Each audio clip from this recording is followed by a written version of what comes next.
पावसाळ्यामध्ये कचऱ्याचं नियोजन बघा ह्या पद्धतीने करू शकतो. एकतर पाण्यात ही पिशवी भिजू घातलेली आहे, याचा व्हिडिओ चॅनलवर आहेच.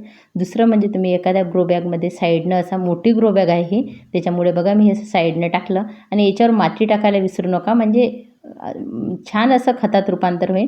मी तर आता बघा अशी ईट ठेवली, कारण अजून आणून टाकेल तेव्हा मी बघेल. माती वगैरे सध्या तर नाही आहे.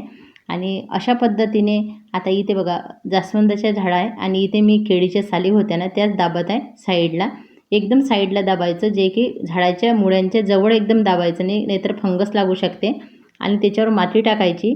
छोट्या कुंडीमध्ये जर टाकायचं असेल तर टिफिन बॉक्सच्या पद्धतीने तुम्ही ठेवू शकता. इथे पण बघा अशा वेगवेगळ्या पद्धतीने किचन वेस्टचा नियोजन कसं करायचं या व्हिडिओमध्ये तुम्हाला संपूर्ण माहिती मिळेल, त्याच्यामुळे व्हिडिओ पूर्ण बघा. आणि बघा आता प्रत्येक कुंड्यामध्ये माझं तर भरपूर कचरा पडलेला आहे. उन्हाळ्याचं जे काही सुकलेलं होतं ना ते याच्यात टाकलेलं होतं, त्याचंसुद्धा खतात रूपांतर होत आहे. बघा हे टिफिन बॉक्स जे होते याच्यामध्ये काहीच राहिलं नाही, आता उन्हाळ्यामध्ये ठेवलेलं आहे.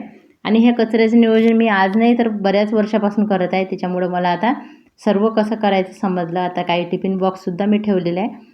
तुम्हाला करायचं नसेल तर तुम्ही काय करायचे, अशा पद्धतीने बघा हे जुना बॉक्स तुम्हाला दाखवते काढून. बघा खालून कसं खतात रूपांतर झालेलं आहे. हे परत याच्यामध्ये टाकते आणि मी अजून याच्यामध्ये काय काय टाकते तुम्हाला समोर भेटेल. हे आहे आपलं भाज्यांचं वेस्ट जे काही निघेल ते स्वयंपाकघरातून. याच्यावर आता वर मी थोडीशी माती टाकणार आहे आणि थोडंसं वर्मी कंपोस्ट टाकणार आहे. तुमच्याकडे असेल तर टाका, नाही तर शेणखत असेल तेही थोडंसं टाकलं चालेल. याचा छान उपयोग आपल्या झाडांसाठी, खत तयार होईल, आपल्या झाडांना छान असं याचा उपयोग होणार आहे. अशा पद्धतीने बघा मी वर्मी कंपोस्ट आणि थोडी मातीसुद्धा टाकते, कारण माझ्या मातीमध्ये गांडूळ भरपूर असल्यामुळे ते लवकरच खतात रूपांतर करेल. असे डबे भरपूर येतात आपल्या घरी. तुम्ही अशा प्रकारे खतामध्ये उपयोग करून याच्यामध्ये सुकलेलं पानं असेल तेही टाकू शकता. मी बघा अशा पद्धतीने ठेवलं आणि हे तुम्ही एखाद्या कुंडीतसुद्धा ठेवू शकता साईडला, किंवा तुम्हाला कुंडीत नसेल ठेवायचं एखाद्या बकेट टबमध्ये अशा पद्धतीने छोट्या छोट्या पिशव्या भरून प्लास्टिकच्या खतात रूपांतर करू शकता. कारण पावसाळ्यात खत ग्रीन वेस्ट असते, त्याच्यामध्ये जर जास्त पाणी भरलं तर ते मात्र खराब होऊ शकते. त्याच्यामुळे तुम्ही अशा पद्धतीने करू शकता. एखादी पिशवी असेल तर तेही ठेवू शकता. बघा मी अशा पिशव्या भरून आणल्या होत्या, कारण आजकाल आम्हाला कचऱ्याचं नियोजन असं आहे की घरचा कचरा कमी पडतो, त्याच्यामुळे बाहेरचाही घ्यावं लागते.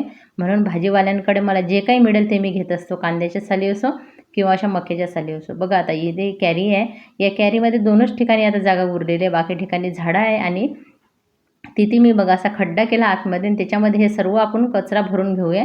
अशा वेगवेगळ्या पद्धतीने मी तुम्हाला आज कचऱ्याचं नियोजन दाखवून राहिली, की त्याच्यामुळे तुमचा कचरा वाया जाणार नाही आणि छान माती तयार होईल सोन्यासारखी.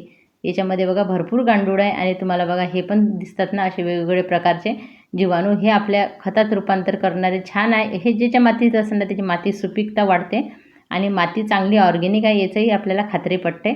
आणि मी तर केमिकलचा वापर करत नाही, त्याच्यामुळे माझ्या बागेमध्ये सगळे जीवजंतू जे काही मातीत राहतात ना ते सर्व याच्यामध्ये आहे.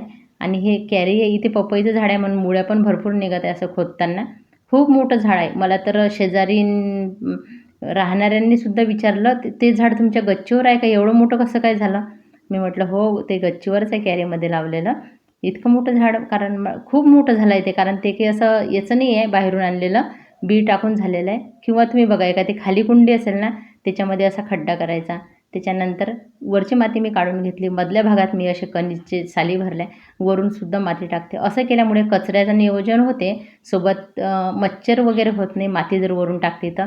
तिसरं म्हणजे की किडे वगैरे पण होत नाही. आणि दुसरं म्हणजे अशा वेगवेगळ्या पद्धतीने तुम्ही उपयोग करू शकता. वर आता मी माती टाकणार आहे आणि बोलण्यामध्ये जर थोडं इकडे तिकडे होतात शब्द तुम्ही समजून घ्या मात्र, कारण कधी कधी काय होते व्हिडिओमध्ये बोलताना ना सुचत नाही काय बोलायचं.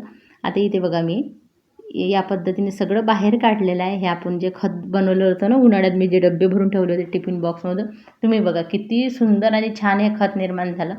आणि तसं नसेल तर बघा असं पावसात न ठेवता असं साईडला तुमच्याकडे जागा असेल ना, एखादा असं याच्या पद्धतीने आपण खत बनवतो. याच्यामध्ये मी सर्व टाकत असते जे काही निघेल, पण याच्यामध्ये नुसतं ग्रीन नका टाकू तुम्ही, जे खत वेगळं बनवत असेल तर, नाही तर ते गजगजीत होईल पावसाळ्यामुळे, त्याच्यावर सुकलेलं पण टाकावं लागेल.